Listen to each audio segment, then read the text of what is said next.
नमस्कार, मैं हूं संजय शर्मा। आप देख रहे हैं 4 PM न्यूज़ नेटवर्क। मैं कल से डरा हुआ हूं बांग्लादेश की हालत देखकर और फिर अपने मुल्क भारत की हालत देखकर। एक विद्रोह सा मैं देश के अंदर देख रहा हूं बहुत लंबे समय से। हज़ारों, लाखों, करोड़ों बच्चों के अंदर एक उबाल आ रहा है। वो नाराज़ हैं, पेपर लीक से नाराज़ हैं, नौकरी ना निकल पाने से नाराज़ हैं। उनको समझ नहीं आ रहा कि करें क्या करें? सेना में अग्निवीर जैसे मुद्दे होने से उनका भविष्य खतरे में आ गया है, खत्म हो गया है। दुर्भाग्यपूर्ण तरीके से कुछ लोगों ने तो सुसाइड तक कर लिया। लाखों छात्र नीट की परीक्षाओं में धांधलियों से गुस्से में हैं और कह रहे हैं हर बार पेपर किसी न किसी चीज का लीक क्यों होता है। अग्निवीर को लेके गुस्सा मैंने जो बताया वो बहुत बढ़ता चला जा रहा है। किसान दुखी हैं, उनकी फसलों को वाजिब हक नहीं मिल पा रहा। सुसाइड बढ़ रही है किसानों के अंदर। मध्यम वर्गीय परिवार पिसा जा रहा है महंगाई में। सरकार के पास कोई जवाब नहीं है सिवाय हिंदू मुसलमान करने के। मैं डरता हूं, मैं डरता हूं कि ये जो गुस्से का उबाल है, ये जो भावनाओं का उबाल है, ये किसी दिन कोई विकराल रूप ना ले ले।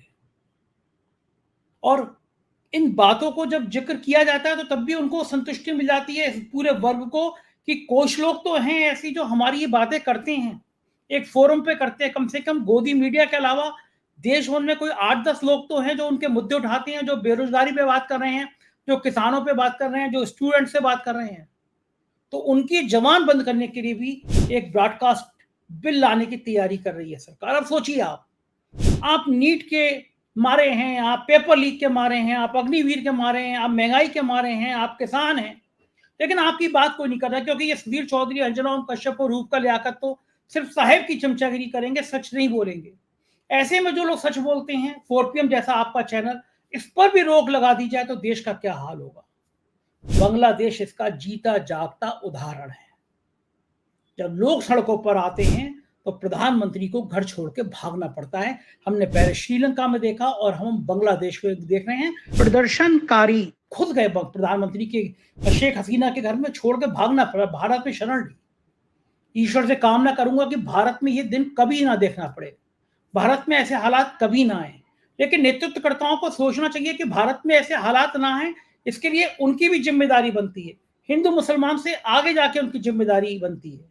इस बीच में सुप्रीम कोर्ट में कोटा के अंदर कोटे वाला जो फैसला आया है उसने भूचाल ला दिया है। एनडीए की राजनीति उल्टी पुल्टी हो गई है। उत्तर प्रदेश में पिछड़ी जाति के मुद्दे ने तूल पकड़ना शुरू कर दिया। लोग पूछ रहे हैं जहां इतने पिछड़े रहते हैं वहां एक ठाकुर मुख्यमंत्री का क्या काम। मैंने ये सारे सवाल किए आज अभय दुबे जी से, जाने माने पत्रकार है, एबीपी चैनल पे आप रोज देखते हैं। मैंने इनसे पूछा और इन सारी बातों का समाधान जानना चाहा। बहुत रोचक बातचीत है आपकी।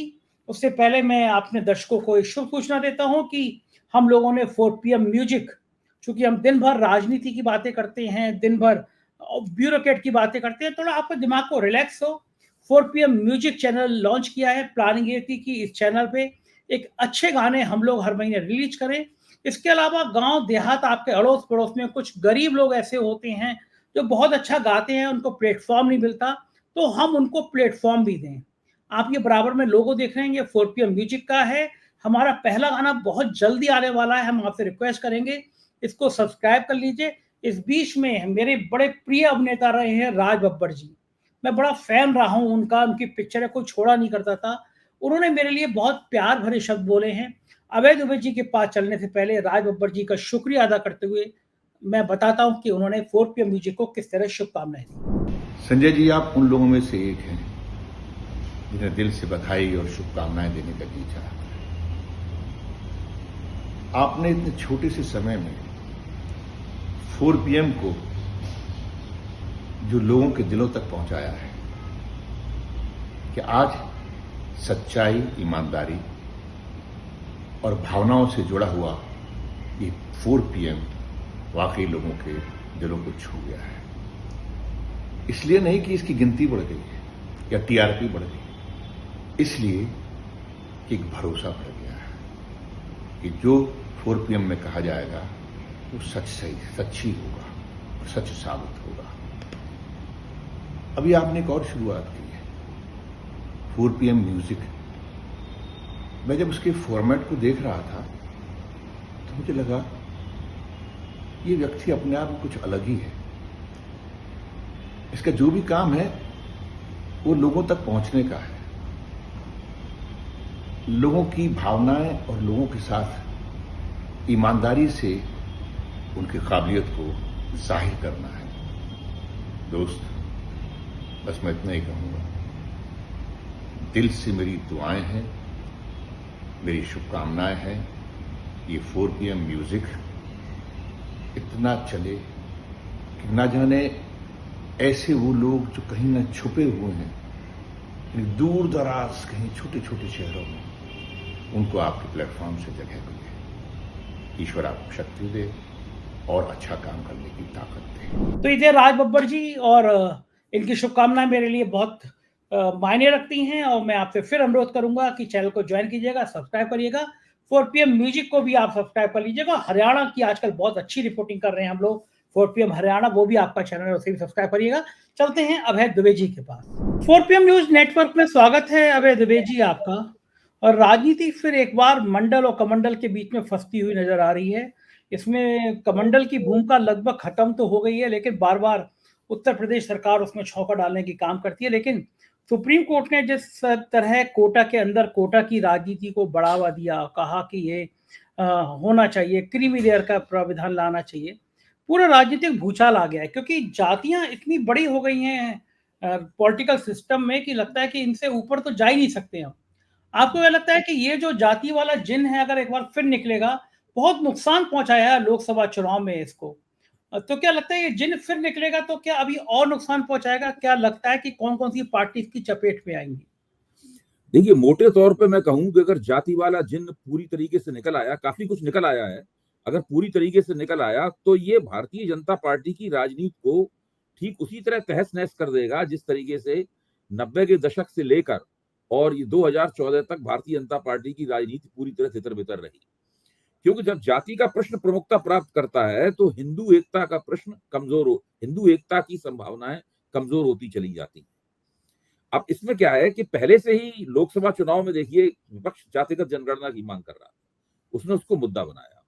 मोदी जी कहते रहे जातिगत जनगणना समाज को तोड़ने की साजिश है, इसलिए वो उन्होंने 4 जातियां गिनाई, युवा, महिला वगैरह 4 जातियां, गरीब, ये उन्होंने 4 जातियां गिनाई और कहा कि आप लोगों को इसके आधार पर वोट देना चाहिए। मोदी जी की बात किसी ने सुनी नहीं और लोगों ने जाति के प्रश्न को प्रमुखता दी और मोदी ने पूरे चुनाव का केंद्रीकरण करने की कोशिश किया, लेकिन जाति के मुद्दे ने पूरे चुनाव का विकेंद्रीकरण कर दिया, अगर इस तरीके से कहा जाए। इसी जब भाजपा इससे उबरने की कोशिश में लगी हुई थी, उसी वक्त सुप्रीम कोर्ट का ये फैसला आ गया। अब सुप्रीम कोर्ट के फैसले को उसकी संपूर्णता में समझने की आवश्यकता है। ये फैसला 2 हिस्सों में बटा हुआ है। इसका एक हिस्सा ये कहता है कि अनुसूचित जाति और अनुसूचित जनजातियों को जो भी आरक्षण प्राप्त है उसके अंदर इन समुदायों को एकाश या मोनोलिथिक न मानकर इनके अंदर उपवर्गीकरण किया जाना चाहिए।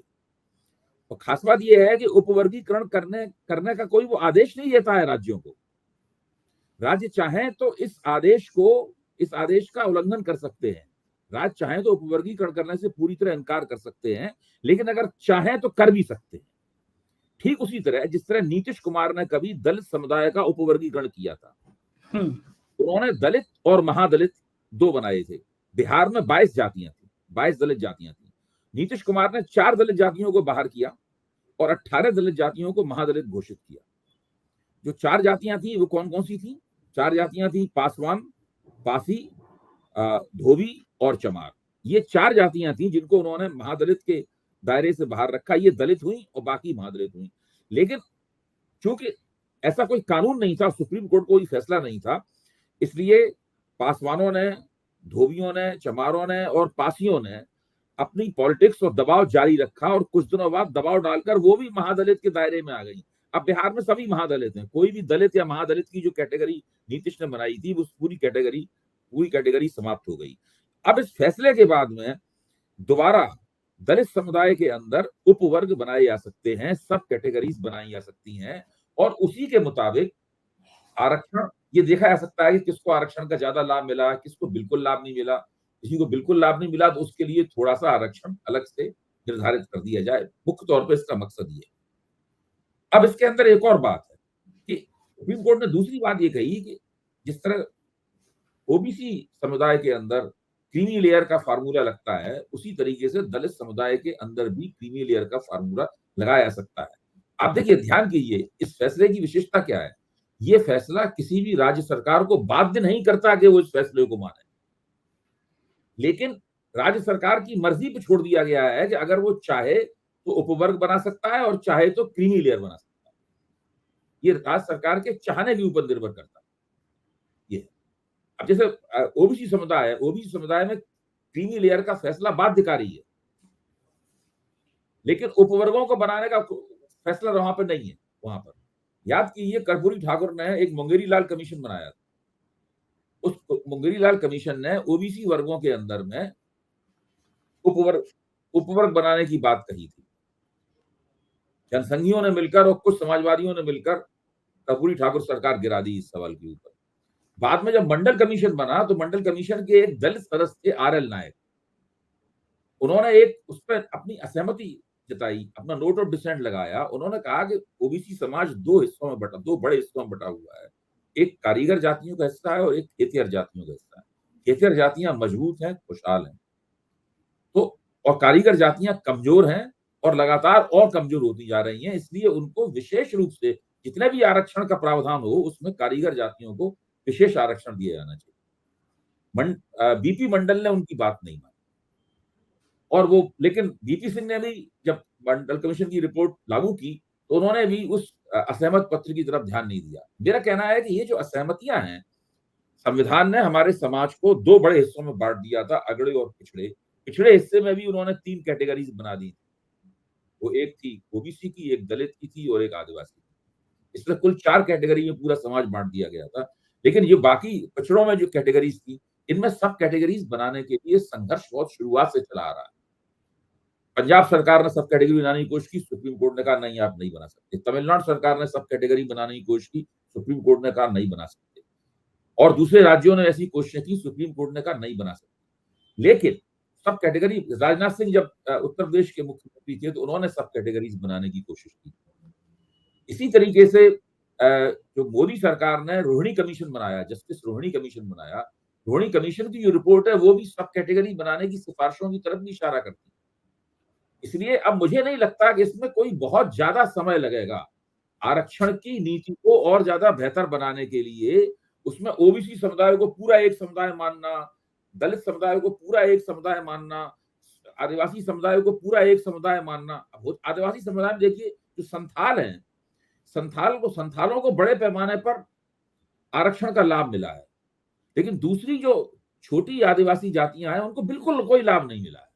उनको लाभ कैसे मिलेगा?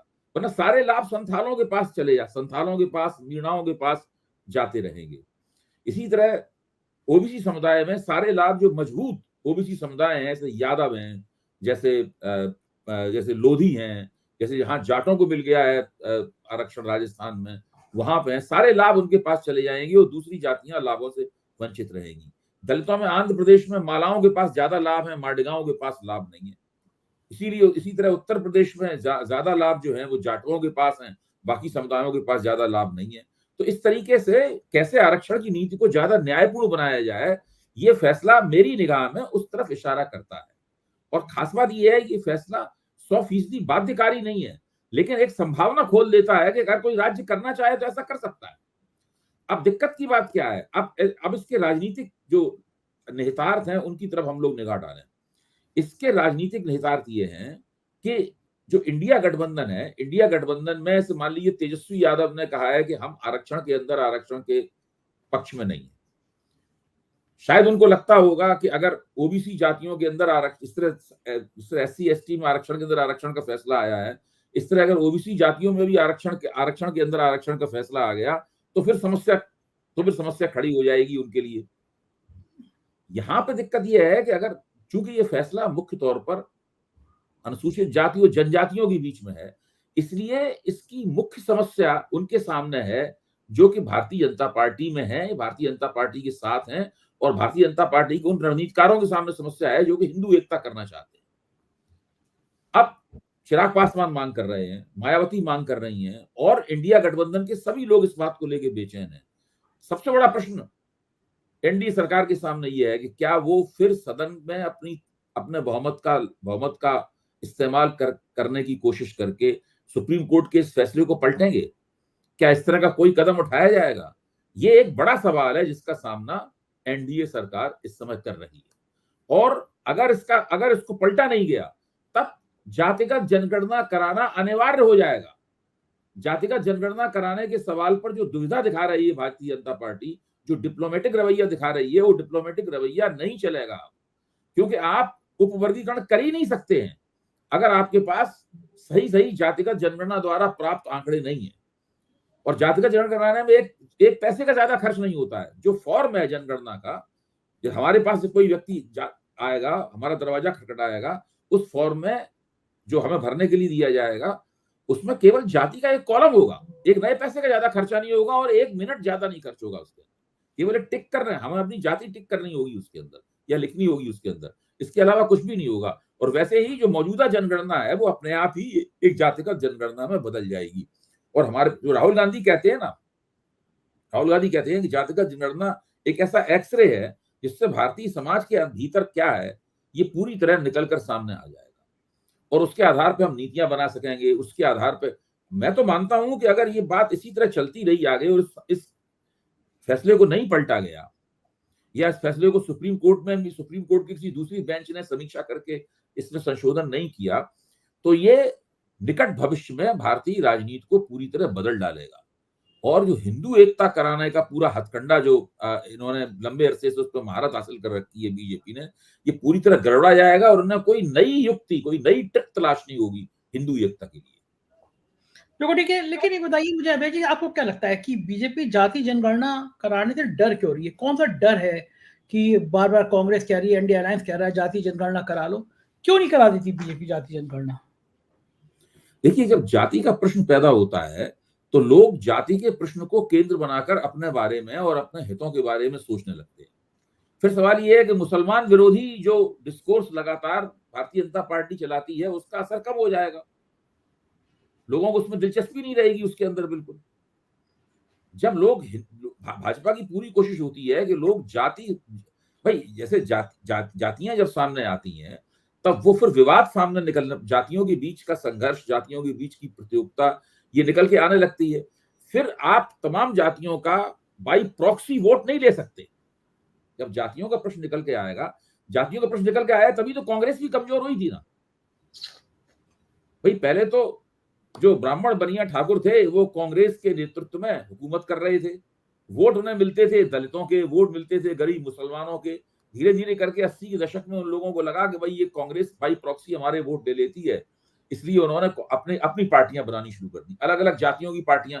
जैसे जैसे जाति का प्रश्न प्रमुख होगा, अलग अलग जातियां अपनी पार्टियां बनानी शुरू होंगी। एक जमाने में राजभरों की कोई पार्टी नहीं थी, एक जमाने में निषादों की कोई पार्टी नहीं थी, एक जमाने में कुर्मियों की कोई पार्टी नहीं थी। बहुजन समाज पार्टी भी प्रभावी रूप से बाकायदा जाटों की पार्टी है, आप ऊपर से कुछ भी कहें। समाजवादी पार्टी मुख्य तौर पर यादवों की पार्टी है, या तेजस्वी यादव की पार्टी मुख्य तौर पर यादवों की पार्टी है, और दूसरे पार्टियां भी, उससे दूसरे समुदाय भी हैं, लेकिन उनका जो स्थायी वोट बैंक है वो तो यादव है। इसी तरह बीएसपी का स्थायी वोट बैंक जाटव है।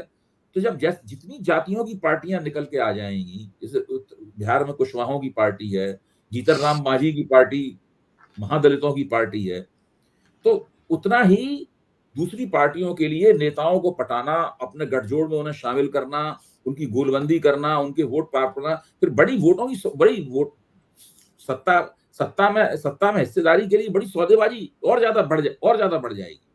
तो भारतीय जनता पार्टी के लिए हिंदू एकता करना और मुश्किल हो जाएगा, तकरीबन असंभव हो जाएगा हिंदू एकता करना।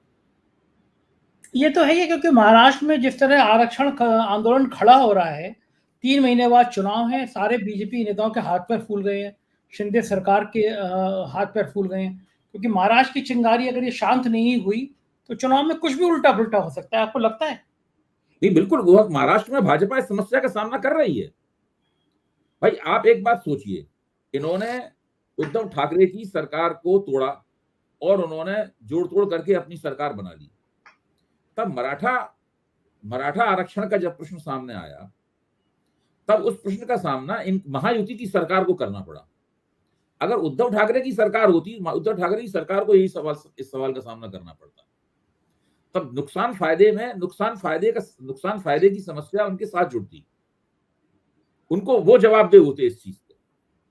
अब ये लोग इस चीज के जवाबदेह हैं, और इन लोगों को ये भी लगता है कि वो जो नेता हैं, मैं उनका नाम भूल रहा हूँ, लंबे कद के, बहुत ज्यादा जो अनशन भूख हड़ताल करते हैं, खैरलांजे हाँ ऐसा कुछ नाम है उनका, हाँ, वो पहले कांग्रेस के नेता थे। उनकी जो राजनीति में उनकी जो शिक्षा दीक्षा हुई है वो कांग्रेस के नेतृत्व में हुई है। अच्छा, एक जमाना हम लोग कल्पना भी नहीं कर सकते थे कि मराठा जाति भी आरक्षण के लिए संघर्ष करेगी, या जाट आरक्षण के लिए संघर्ष करेंगे, या गुजर जो है ये कहेंगे हमको आदिवासी कैटेगरी में डाल दीजिए। भाई राजस्थान में गुजरों का यही तो संघर्ष है कि उनको मीणाओं के साथ में एसटी कैटेगरी में डाला जाए। तो आरक्षण का प्रश्न जो है ना, वो बहुत ज्यादा महत्वपूर्ण, बहुत पेचीदा और बहुत उलझा हुआ हो गया है, और इसको उलझा हुआ और पेचीदा बनाने में नेताओं की और राजनीति की बहुत बड़ी भूमिका है। और इसको पेचीदा बनाने की शुरुआत किसने की थी? अटल बिहारी वाजपेयी। अटल बिहारी वाजपेयी जब प्रधानमंत्री थे तो उन्होंने राजस्थान का चुनाव जीतने के लिए जाटों को आरक्षण दे दिया। वहां पर जाट जो कांग्रेस के खेमे में रहते थे वो भारतीय जनता पार्टी के खेमे में आ गए। आज नहीं है भाजपा के साथ में, आज वो सब भाजपा के विरोध में वोट दे रहे हैं। अभी विधानसभा के चुनाव में भी उन्होंने कांग्रेस का समर्थन किया था, लोकसभा चुनाव में भी कांग्रेस का समर्थन किया था, लेकिन उस वक्त भाजपा ने चुनाव जीतने के लिए जाटों को आरक्षण दिया और भाजपा को उसका लाभ भी मिला। जाट इस तरफ आ गए। तब पहली बार जो मजबूत जातियां थी उनको लगा कि उनको भी आरक्षण प्राप्त हो सकता है। उसके बाद से आप देखिए जो शक्तिशाली जातियां हैं, जो प्रभुत्वशाली जातियां रही, इनके पास जमीनें हैं, जिनके डंडे में भी काफी ताकत है, जो हमेशा से पहले एक जमाने में इस बात से नाराज हो जाती थी कि वो कहीं हम कोई आरक्षण के दावेदार थोड़ी ना। चरण सिंह के जमाने में तो किसी जाट से कहो कि आपको आरक्षण चाहिए तो वो गुस्से में आ जाता था। आज स्थिति यह है कि हरियाणा के जाट भी सोचते हैं कि वो भी आरक्षण के लिए आंदोलन शुरू कर दें, पश्चिमी उत्तर प्रदेश के जाट भी सोचते हैं कि आरक्षण के लिए आंदोलन शुरू कर दें। तो आज तो मामला बिल्कुल बदल गया है मामला। और जाति का इतना बड़ा मुद्दा है, हम देख रहे हैं कि उत्तर प्रदेश की पूरी राजनीति जाति के आसपास घूम रही है। बार बार केशव प्रसाद मौर्य को अपमानित करने का पीछे कारण भी यही है कि एक जाति से आते सपा हमला बोलती है उनपे। और अगर ये मुद्दा बड़ा उठा, जाति का मुद्दा जिस तरह उत्तर प्रदेश में उठ रहा है, ये माना जा रहा है कि इंडिया गठबंधन की जो जीत हासिल हुई है उसके पीछे पिछड़ी और दलित जातियों की गोलबंदी है। तो अगर ये मुद्दा उठा तो योगी आदित्यनाथ की कुर्सी को खतरा नहीं होगा, वो क्षत्रिय समुदाय से आते हैं। तो ये बात नहीं होगी कि इतनी ज्यादा आबादी है यहाँ पिछड़ों की, तो एक बैकवर्ड चीफ मिनिस्टर होना चाहिए, मुद्दा उठ सकता है उत्तर प्रदेश में। देखो, आदित्यनाथ जी के जो भारतीय जनता पार्टी के अंदर विरोधी हैं वो तो इस मुद्दे को इसी तरह उठा रहे हैं। उनका तो कहना यही है कि इनको मुख्यमंत्री बनाने से ही भारतीय जनता पार्टी की समस्याएं पैदा हुई हैं। और मोटे तौर पर देखा जाए तो मैं भी इस बात को मानता हूं। मैं ये कहता हूं कि 2017 में जब भारतीय जनता पार्टी ने उत्तर प्रदेश में एक असाधारण जीत हासिल की और वो मुख्यमंत्री की तलाश कर रही थी, तब फिर एक खास तरह की परिस्थिति में उन्होंने तय किया कि आदित्यनाथ जी को मुख्यमंत्री बनाया जाए। और मुख्यमंत्री बनाते समय उन्होंने ये नहीं चेक किया कि गोरखपुर मंडल में जो राजनीति होती थी, आदित्यनाथ जी करते थे राजनीति, उस राजनीति में कौन कौन सी जातियां इनके खिलाफ हैं और इन्हें दरअसल किस जाति का नुमाइंदा माना जाता था। इनको मुख्यमंत्री बना दिया गया। इससे उत्तर प्रदेश में भाजपा का जो जातिगत समीकरण था वो बिगड़ना शुरू हो गया। इनके मुख्यमंत्री के शासनकाल में ठाकुर जाति को विशेष प्राथमिकता मिली, आरोप भी लगे और उन आरोपों में सच्चाई भी देखी गई। तो ऐसी स्थिति में जो पूरा संतुलन था वो बिगड़ता चला गया, और उस बिगड़े हुए संतुलन का संचित प्रभाव हम लोकसभा चुनाव में देख सकते हैं। आज उत्तर प्रदेश में जो भाजपा की हिंदू एकता है, जो बड़ी मेहनत से तैयार की गई थी, वो बिखरी हुई है। उसके पीछे मैं समझता हूं कि ये एक बहुत बड़ी भाजपा आला कमान ने एक मोन्यूमेंटल मिस्टेक की। अगर ये किसी और को नेता बनाते तो उसकी जाति स्पष्ट होती। अच्छा, मान लीजिए ये आज जो जम्मू कश्मीर के उपराज्यपाल हैं मनोज सिन्हा को बना देते मुख्यमंत्री। उनको बनाने की बात तो चली थी और काफी आगे उनका नाम था। या राजनाथ सिंह जी को बना देते, या किसी और व्यक्ति को मुख्यमंत्री बना देते, मतलब केशव प्रसाद मौर्य को ही मुख्यमंत्री बना देते, तो स्पष्ट होता कि भाई इनकी जाति ये है और दूसरी जातियां उसी के हिसाब से उनके साथ में अपना अपना समायोजन करती हैं। आदित्यनाथ जी से उम्मीद ये थी कि तो योगी हैं, इनकी कोई जाति नहीं है, जात ना पूछो साधु की, लेकिन ये तो निकले दरअसल छत्री है, और छत्री के अलावा और कुछ नहीं निकले ये। इस चक्कर में दूसरी जो जिस तरह से शासन प्रशासन चला है पिछले 7 साल से, दूसरी तमाम जातियां भारतीय जनता पार्टी से किसी न किसी रूप में खुंदक में हैं, कुछ जुड़ी हुई हैं, कुछ अलग हो गई हैं। ये भी एक पीडीए के साथ, जिस तरह अखिलेश ने टिकट बांटे उसको तो श्रेय जाता ही है, उनकी पीडीए की रणनीति है उसको भी श्रेय जाता है, लेकिन जिस तरह से भाजपा ने अपना समीकरण बिगाड़ा है इसका भी श्रेय जाता है। इस वक्त जो ओबीसी जातियां हैं और दलित जातियां हैं वो भारतीय जनता पार्टी को एक नजर नहीं देखना चाहती, और अगर भाजपा ने इनको दोबारा इनका समर्थन न जीता तो फिर भारतीय जनता पार्टी का उत्तर प्रदेश में भविष्य बहुत ही खतरे में दिखाई पड़ रहा है। अच्छा, कैसे विश्वास, कैसे जीत कैसे पाएंगे, भरोसा कैसे, आपको क्या लगता है? केशव प्रसाद मौर्य का तर्क तो यह है कि भाई आदित्यनाथ जी को हटाया जाए मुख्यमंत्री पद से, आदित्यनाथ जी को हटाया जाए मुख्यमंत्री पद से, और किसी पिछड़ी जाति के व्यक्ति को, जिसमें खुद वो अपने आप को सामने रखते हैं कि हमें बनाया जाए मुख्यमंत्री, तब फिर मैं संदेश ये जाएगा एक पिछड़े वर्ग का व्यक्ति मुख्यमंत्री है और भारतीय जनता पार्टी पिछड़े वर्ग के साथ में है। तो आदित्यनाथ के खामोश होकर बैठ जाएंगे? मोदी जी की राजनीति इस तरह चली नहीं कहीं भी। अगर मोदी जी तो इस लिहाज से किसी को मुख्यमंत्री बनाते नहीं है, मोदी जी इस लिहाज से मुख्यमंत्री बनाते हैं कि कौन उनका प्यादा हो सकता है, पूरी तरह से प्यादा, पूरी तरीके से उनका प्यादा हो सकता है। और शुरू में आदित्यनाथ जी को जो मुख्यमंत्री बनाया गया था तो उसके पीछे यही भावना थी कि इस व्यक्ति का तो कोई जनाधार वगैरह है नहीं, ये गोरखपुर मंडल का नेता है मुख्य तौर पर, और अमित शाह द्वारा दबाव डालकर हिंदू युवा वाहिनी भी भंग करा दी गई। भाई पहले तो इस बात का कोई संदेश नहीं था कि तमाम उत्तर प्रदेश के ठाकुर जो हैं वो योगी जी को अपना नेता मान लेंगे। ये तो बाद में हुई, ये बात तो बाद में निकल के आई, शुरू में तो ऐसा नहीं था। तो ऐसी स्थिति में उनको लगा था ये आदमी बिल्कुल आधारहीन है और इस आदमी पीएमओ से हम सारा काम चलाते रहेंगे। अमित शाह उत्तर प्रदेश के, गुजरात के तो डिफेक्टो चीफ मिनिस्टर हैं ही, उत्तर प्रदेश के भी डिफेक्टो चीफ मिनिस्टर। अच्छा, ये भी ताज्जुब की बात है कि अमित शाह कितने प्रदेशों के डिफेक्टो चीफ मिनिस्टर हैं? आप जरा इसके ऊपर भी सोचिए। बिल्कुल सही बात है। इस वक्त राजस्थान के डिफेक्टो चीफ मिनिस्टर वो हैं, मध्य प्रदेश के डिफेक्टो चीफ मिनिस्टर वो हैं, छत्तीसगढ़ के डिफेक्टो चीफ मिनिस्टर वो हैं, उत्तर प्रदेश के नहीं है, आदित्यनाथ जी ने उनको बनने नहीं दिया। गुजरात के डिफेक्टो चीफ मिनिस्टर वो हैं, कई प्रदेशों के डिफेक्टो चीफ मिनिस्टर हैं। बिल्कुल ठीक है। एक चीज और बताइए अभय जी, जो देश के हालात हैं पिछले कुछ महीनों से, बेरोजगार उबल रहे हैं। हमने देखा लोकसभा चुनाव में रिजल्ट नौजवानों का बहुत बड़ी संख्या में है, पेपर लीक के मारे वो नाराज हैं, नौकरी न मिल पाने के मारे नाराज हैं, लाखों नौजवान नीट की परीक्षा से नाराज हैं, किसान भड़के हुए हैं, उनका हक नहीं मिल पा रहा, उन पर लाठियां चलाई जा रही हैं। मतलब देश का जो माहौल है, मध्यम वर्ग परेशान है, जो देश का माहौल है वो एक अंदर उबाल मार रहा है। जो बांग्लादेश में घटना घटी है कल, 300 से ज्यादा प्रदर्शनकारी मारे गए, प्रधानमंत्री को छोड़ के भागना पड़ा, वहां पे आंदोलनकारी प्रधानमंत्री के घर में घुस गए, निवास में घुस गए, बिल्कुल अराजक माहौल हो गया। क्या कोई देश ऐसा होता है कि जिस देश में, जो मैंने भारत का जिक्र किया कि इतने करोड़ों लोग उबल रहे होते हैं, तो क्या अगर इनकी मांगों को हमने समय रहते दूर नहीं किया, हमने बेरोजगारों को भरोसा नहीं दिलाया, हमने छात्रों को भरोसा नहीं दिलाया, किसानों की बात नहीं करी, बल्कि उल्टा किया कि जो इनके मुद्दे उठा रहे हैं उनके ऊपर बिल ले आए, जैसा भारत सरकार एक बिल लाने की तैयारी कर रही है कि हम और आप इन मुद्दों पे बात ही ना करें, तो किसी फोरम पर बात करने को भी रोक दिया गया, तो क्या हम लोग भी उस देश की तरफ नहीं बढ़ जाएंगे कि एक भारत में ईश्वर ना करे कभी ऐसी चीजों की, ऐसी बम फटे किसी दिन अराजक हो जाए लोग? नहीं, मैं तो आपकी बात से 100% सहमत हूं। जब अभिव्यक्ति की स्वतंत्रता के ऊपर रोक लगती है तो बिल्कुल विस्फोटक स्थिति पैदा हो जाती है। कैसी विस्फोटक स्थिति कि आप किसी बोतल के अंदर एक बारूद भर दें और उसको बहुत सख्ती के साथ उसको बंद कर दें, और उसमें जो समाज में लोकतांत्रिक चर्चाओं के जरिए जो सेफ्टी वाल होते हैं, मतलब लोगों का असंतोष थोड़ा लोग चर्चा करते हैं, तो लोकतंत्र में इस तरह जो विद्रोह करना और विस्फोटक स्थिति होना थोड़ा मुश्किल भी होती है। ये हो जाएगा इस तरीके से, जो अगर ये सरकार किसी भी तरह की अभिव्यक्ति के ऊपर अंकुश लगाएगी तो निश्चित रूप से इसका होगा। और दूसरी तरफ जो बात आपने कही है कि आखिरकार कब तक लोग इंतजार करेंगे, कब तक लोग अब खुशहाली का इंतजार करेंगे, कब तक लोग उस नई सुबह का इंतजार करेंगे जिसका आश्वासन उन्हें थमाया गया था।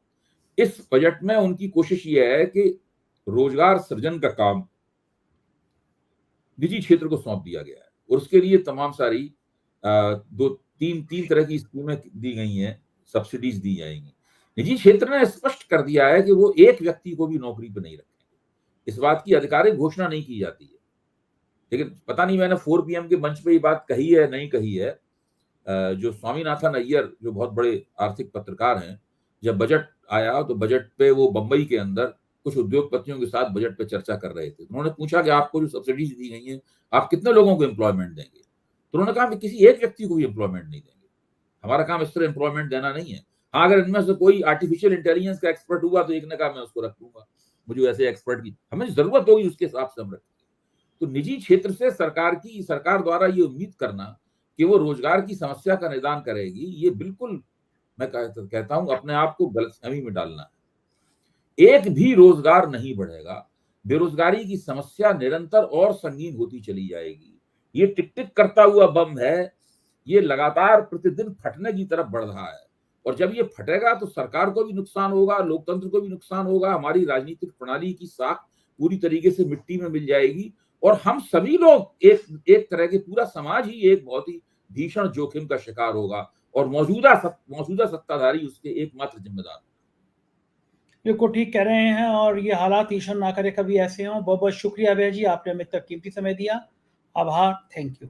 तो ये थे अभय दुबे जी और आपने देखा होगा कि किस तरह एक एक बात पर उन्होंने बेबाक तरीके से अपनी बात की। मुझे यकीन है ये चर्चा आपको पसंद आई होगी। साथ बनाए रखिएगा। बहुत बहुत शुक्रिया, थैंक यू।